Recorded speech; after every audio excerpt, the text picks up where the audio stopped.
loolu la doon baaw di wax.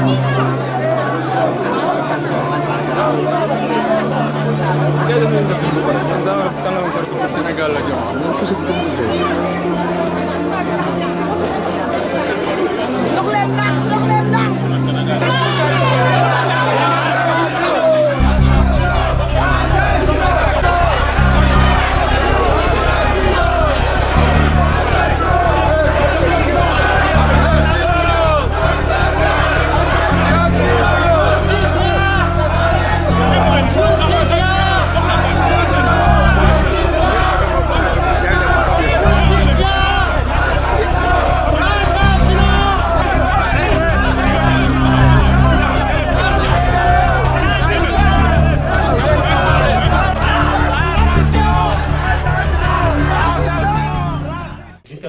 Porque nos agradan Cataluña. Visto los mozos de escuadra, yo les agradezco también, porque cada día nos están demostrando también la capacidad de poder actuar normalmente de aquí Cataluña. Visto los mozos de escuadra, visto Cataluña, y me agrada mucho Cataluña. Y estaremos, y volem vivir aquí en Cataluña. No tienen ninguna venganza hacia la gente. Bon dia a tothom i gràcies per assistir a aquest acte en record de Morcia, que va morir en mans de la policia l'11 d'agost 2015. Ell no era només un mentor, sinó un exemple a seguir. I jo, el seu germà, porto 2 anys investigat minuciosament el que va succeir aquell dia perquè tothom conegui la veritat. Amb aquest acte vull deixar al descobert la xarxa de mentides i irregularidades que van rodejar la investigació de la mort del meu germà i demanar que es reobri aquest cas que es va tapar per tal de tapar negligències comeses per les autoritats implicades en aquest cas. Aviu destaparé tota la veritat del que va passar aquell dia i que va acabar amb la mort d'un home innocent. Tots el dia em pregunto si la seva mort es podia haver evitat. Això no ho sé pas.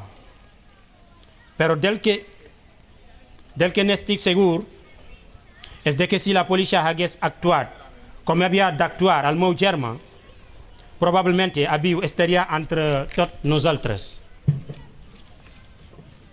L'home que va morir l'11 d'agost 2015 no només era un mentor, sinó un exemple. Un dels millors senegalès que van venir a Espanya. El seu únic defecte va ser creure's les mentides dels seus propis paisans durant la seva estada en Espanya. Permeteu-me que trie 2 anys enrere que explica les estranyes circumstàncies que van rodejar la seva mort i per aquest serveixes d'exemple. El meu germà vivia en un brut pis que s'utilitzava com a magatzem entre la plaça Sant Jordi i el Passeig Miramar des del mes de maig 2015. Hi havia amb 7 manters. D'aquesta manera estaven a prop del passeig marítim i era més còmode per treballar, no eren ocupats, pagaven per viure a aquest apartament que el propietari utilitzava per distribuir totes les mercaderies dels manters de la zona, sense cap tipus de contracte de lloguer i cobrant les mensualitats en negre. I això és només la punta d'iceberg d'un gran xarxa de distribuïdors de mantes, en les que el capo és el propietari del pis que distribueix la mercaderia entre els manters i els manters són els que se juguen cada dia col·locant la seva manta. Aquesta situació és de sobreconeguda per la policia i no investiga fins a arribar a l'origen d'aquest. Al contrari, només es dediquen a detenir manters que només són simples caps de turc. A dia d'avui, aquest assumpte encara no s'ha investigat i el propietari del pis on va morir el meu germà segueix distribuint i aliment amb total impunitat tota la xarxa de manters que les zones sense les autoritats facin res al respecte. Dies abans del fet, la policia va interceptar els manters que vivien amb el meu germà. Els van prendre la mercaderia i els van deixar en llibertat, amb la condició que confessin l'adreça del pis on vivien. Feia temps que els hi anaven a darrere fins que la jutgessa del jutjat d'instrucció número 4 va signer l'autorisation de l'intervention qui va acabar amb la mort del meu germà. Alguns dels mantes que viven amb el meu germà sabien que passaria i van deixar el pis abans que investiguen i intervinguis els agents, que a més van mentir quan van declarar acusant al meu germà de ser el propietari de tota la mercaderia. Les intervencions policials no són quelcom nou pel mantes de la zona. Durant anys, la Guàrdia Civil i la Policia Nacional les han dut a terme segons el procediment, és a dir, localitzant el pis, magatzem, trucant al timbre i posteriorment emportant-se els mantes cap a la comissaria. Fa temps que la policia ha actuat d'aquesta manera i els mantes mai han oposat cap tipus de resistència. No obstant, l'11 d'agost de 2015 va ser diferent. A les 5 de la matinada, un operatiu dels Mossos d'Esquadra, sense la presència de cap autoritat judicial, va tirar a terra la porta del pis amb un molto, tot violant la legislació vigent. Recordem que l'article 569 de la llei d'enjudiciament criminal obliga la presència d'una autoritat judicial. A partir de la violenta entrada de la policia al pis, la intervenció va generar molts dubtes en relació amb el que va passar dins l'habitatge. Sé que és molt complicat obtenir una visió 100% clara del que va succeir abans de la mort del meu germà, però l'immeuble disposa de càmeres de videovigilància que a més els Mossos van utilitzar per instruir el seu informe. Vigilància que a més dels Mossos van utilitzar per instruir el seu informe. Tanmateix, la investigació és plena de contradiccions i punts oscurs que a dia d'avui encara no s'han aclarit i que vull mencionar a continuació. Al primer lloc, a la investigació es va exigir un plano del pis amb la ubicació dels Mossos dins. En aquest plan es pot observar a dos agents amagats al bany i dos més a la cuina. Inexplicablement, aquests agents que van passar per la terrassa per accedir a l'habitació del meu germà no van declarar a la seu policial ni a la seu judicial. Inclús un dels agents que va interactuar amb el meu germà fou sospitosament donat de baixa al dia següent, sense declarar ni a la seu judicial ni a la policia. La intervenció dels altres Mossos tampoc ha sigut clara i les seves declaracions plenes de contradiccions fan sospitar que existeixen un interès premeditat en encobrir irregularitats. En la seva actuació policial, per posar un exemple, aquella mossa, el seu company tenien assignada una zona del pis que els impedia el contacte amb el meu germà en tot moment i així ho demostra al mentós, que va declarar que l'agent es va amaniar. El company de la mossa també en la seva declaració assegura que l'agent femenina que va accedir al balcó després que el meu germà caigués. No obstant, el caporal que va declarar que el meu germà es trobava penjat en la balustrada del balcó i que va ser la mossa qui va estirar-li el braç per intentar salvar-lo. Al segon lloc, l'agent en va precipitar quan van entrar violentament i sense la presència del secretariat judicial a l'habitatge a les 5 del matí. Reiteradament, els Mossos han mentit que han assegurat que l'actuació policial es va produir a les 6 del matí. Tanmateix, l'actuació mèdica es va realitzar a les 5:15, 5:45 de la matinada. Això demostra una altra de les moltes irregularitats a l'informe policial. La fiscal que va sol·licitar que declarés com a testimoni al secretari judicial, però la seva sol·licitud va ser denegada.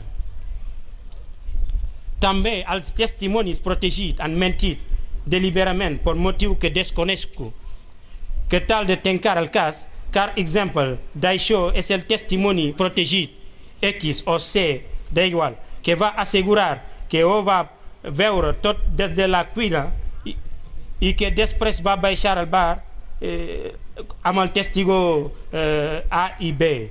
Aquest testimoni, que és l'altre exemple de les mentides d'aquesta investigació, doncs en primer lloc la seva cuina és inferior i posicionada en diagonal al pis de Mantero, que és impossible veure res. En segon lloc, al bar al que diu va anar després de que el meu germà caigués, estava tancat en aquest moment. Aquell moment que caigu al meu germà, el bar estava tancat. El propietari del bar diu, aquest moment que caigut al meu germà, el bar no estava obert, con lo cual engañaron al juez, al jutjat y a la fiscal.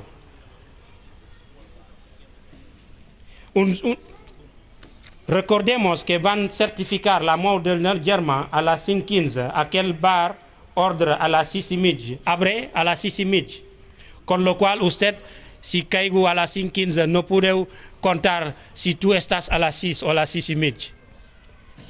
Sé que és molt difícil desmentir un testimoni protegit, però desconegut perquè han mentit un assumpte que no té res a veure amb ells. Finalment, l'informe de l'autòpsia va certificar que la del meu germà fou una mort violenta causada per un traumatisme crânioencefàlic greu per impacte. M'agradaria aclarir que el meu germà va caure per balcó d'esquena i el primer que va colpejar al terra va ser el seu cap. Això demostra un cop més que va existir una força violenta que el va empenyar i que no va morir al caure accidentalment, mentre s'aferrava a la balustrada del balcó. Si hagués estat així, no hauria caigut de cap.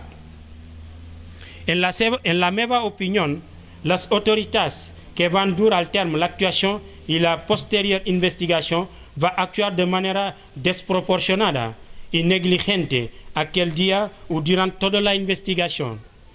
Durant aquest temps he obert que en aquest país la llei no és igual per tots i existeixen ciutadans de primera i de segona. Malauradament, el meu germà era de segona i la seva injusta mort és una més de les moltes morts en estranyes circumstàncies en mans de la policia.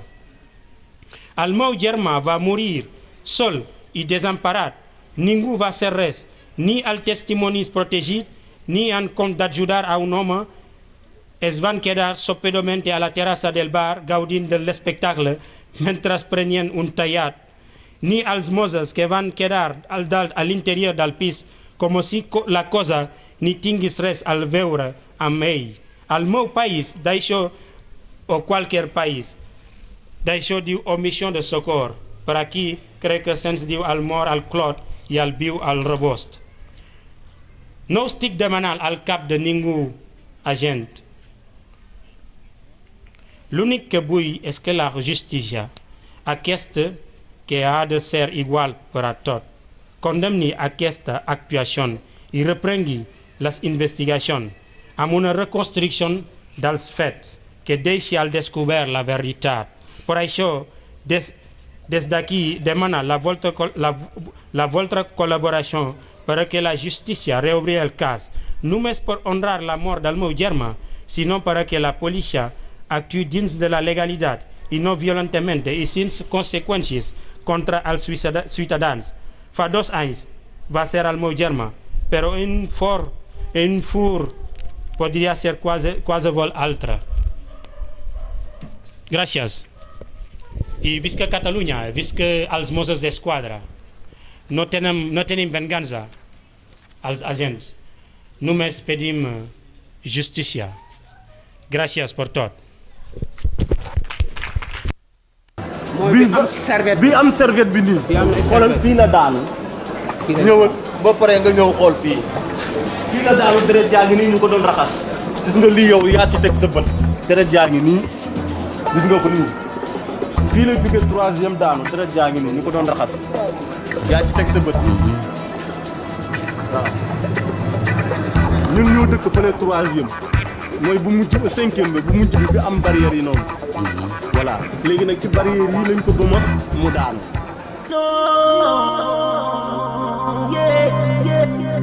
I'm a ghetto soldier. The boy is black.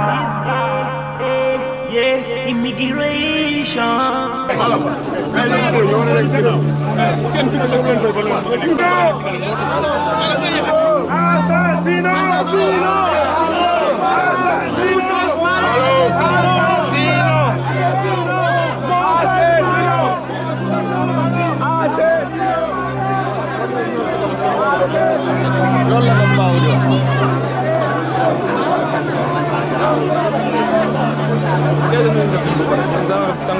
Sénégal la jëm.